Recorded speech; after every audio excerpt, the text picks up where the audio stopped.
तो पिछले एपिसोड 23 में हमने देखा कि युआनलिन को हराने के बाद नी ने लियान क्विंग को चैलेंज किया, जिसका चैलेंज पूरा करने के बाद नी घर आ गया, जहां पे उसकी तबीयत बहुत ही खराब हो गई, जिसे सुजन ने हील किया क्योंकि लियान किंग के दिए हुए चैलेंज को पूरा करने में नी की सारी पावर कंज्यूम हो गई थी। और फिर इसके बाद सुजन लियान किंग से अपने भाई की इस हालत का बदला लेने के लिए चली गई। और फिर अब आगे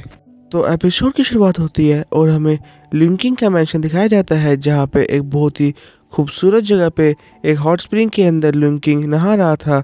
और वहाँ अपने पावर के साथ मेडिटेशन भी कर रहा था कि इतने में वहाँ पे उसका एक गार्ड आता है और बताता है कि मास्टर स्टार टावर पे मीटिंग स्टार्ट होने वाली है, जिसके लिए हम लेट हो चुके हैं, इसलिए आपको अब तैयार हो जाना चाहिए।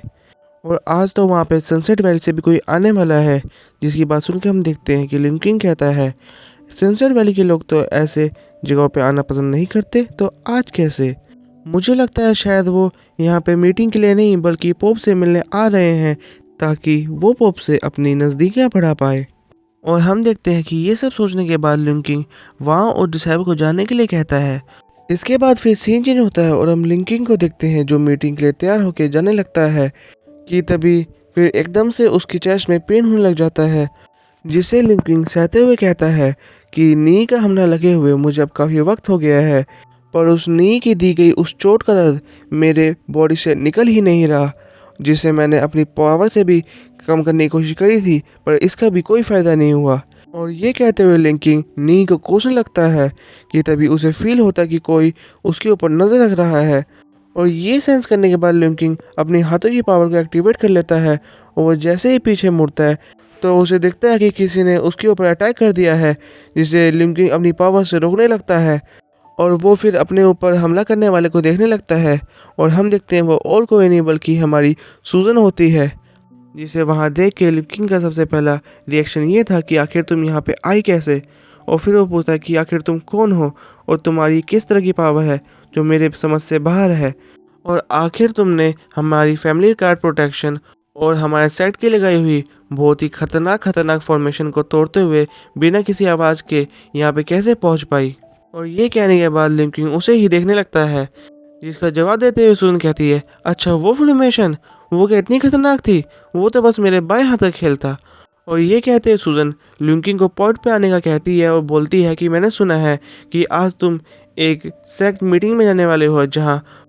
4 अलग अलग कंट्री के सीनियर्स आएंगे, तो क्या हो कि अगर तुम वहाँ पे पहुँच ही ना पाओ। लिंकिंग कहता है आखिर तुम्हारा मतलब क्या है,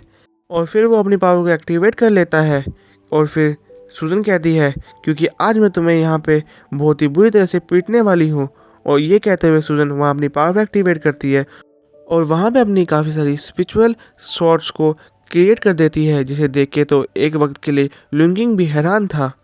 क्योंकि अभी थोड़ी देर पहले ही सुजन की एक स्पिरिचुअल शॉट को लिंकिंग ने रोका था, जो कि उसके लिए बहुत ही मुश्किल था। और इतनी सारी देखे तो उसके तोते ही उड़ जाते हैं। और हम देखते हैं सुजन वहाँ पे लिंकिंग की शक्ल देखने के बाद अपनी काफ़ी सारी शॉट्स को लिंकिंग की तरफ भेजने लगती है और अपने अटैक को स्टार्ट कर देती है, जिसे हालांकि लिंकिंग रोकने की कोशिश तो करता है, पर इतनी खतरनाक पावर को सहना उसके बस की ही नहीं थी और वो बहुत ही बुरी तरह से पीटा जाता है। और हम देखते हैं लिंकिंग के पीटने के बाद ऐसी हालत को देख के तो सूजन भी उसे और ना पीटते हुए वहाँ पे अपनी सारी स्पिरिचुअल सोर्स को वापस बुला लेती है। सो गाइज, ये होता है पढ़ाई करने का नतीजा। देखो सूजन ने कितनी आराम से 9th रंग के कल्टीवेटर को इतने आराम से हरा दिया, जिसे बस दूर धकेलने के लिए नी को अपनी सारी ताकत लगानी पड़ी थी, उसे सूजन ने अपने एक ही अटैक से ख़त्म कर दिया। और वैसे अगर आप सोच रहे होंगे कि यहाँ सूजन कैसे आई, तो ये सब कमाल उस सील का है जिसे सूजन ने अपने हाथ में ले रखा है। और फिर उसी को एक्टिवेट करके सूजन पलक झपकते हुए बिना किसी की नज़र में आए हुए वहाँ से निकल जाती है। और फिर सीन चेंज होता है और हम स्टार बिल्डिंग को देख पाते हैं, जिसके अंदर हम सबसे पहले एक लेडी को बैठा हुआ देखते हैं, जिसके नाम हमें द साउंड गर्ल बताया जाता है। जहाँ पे फिर 2 और कंट्रीज़ के सीनियर्स एंटर करते हैं, जिनमें से एक का नाम तो होता है गू चैंग और दूसरे का नाम होता है जुआन मिंगू। और हम देखते हैं गूचन बहुत ही बातूनी होता है और वह आते ही साउंड गर्ल से पूछता है कि काफ़ी दिन पहले मैंने एक बैंकेट की ओपनिंग करी थी, जिसके अंदर सनसेट वैली का कोई भी पर्सन नहीं आया होता, पर आज तुम यहाँ पे कैसे?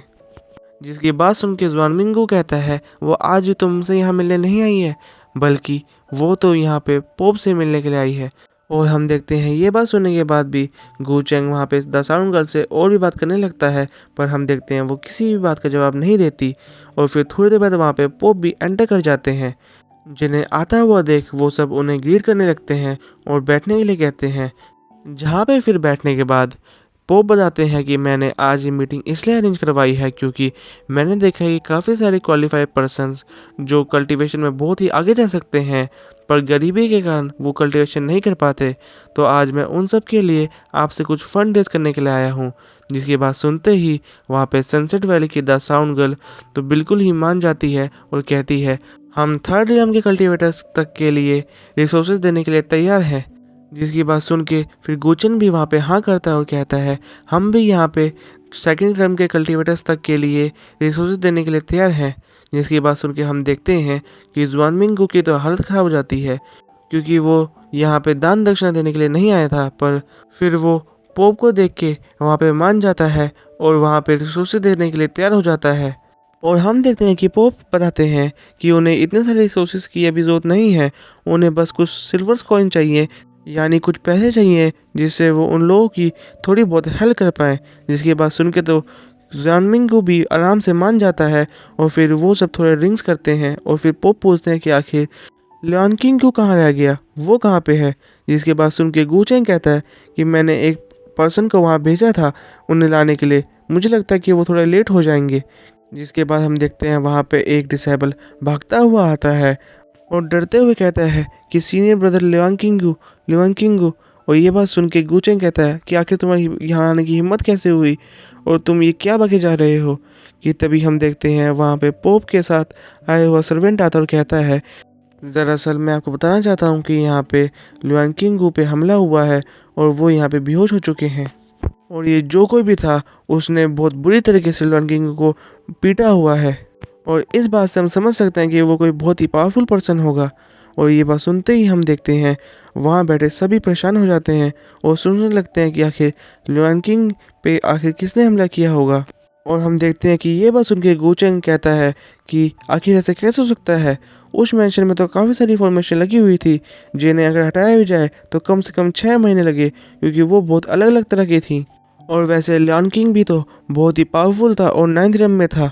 तो आखिर उसे कोई कैसे इतनी बुरी तरह से पीट सकता है।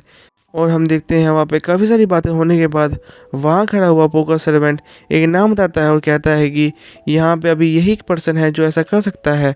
और वो नाम आपकी स्क्रीन पे शो हो रहा होगा, जिसे प्रोनाउंस करना तो मेरे लिए बहुत ही मुश्किल था। इसके बाद हम देखते हैं कि ये नाम सुनने के बाद वहाँ बैठी हुई द साउंड गर्ल कहती है कि आखिर ये कोई और भी तो हो सकता है। और मैंने सुना था कि कुछ टाइम पहले किसी कल्टीवेटर ने अपनी स्वॉर्ड से लियन किंग को एक बहुत ही क्रिटिकल हिट दिया था, और शायद ये वो भी हो सकता है। हम देखते हैं ये बात सुन के तो जुआनमिंग कहता है कि क्या तुम्हारा मतलब नी से है। और फिर इसी सीन के साथ ये एपिसोड यहीं पे ख़त्म हो जाता है। So thank you for watching.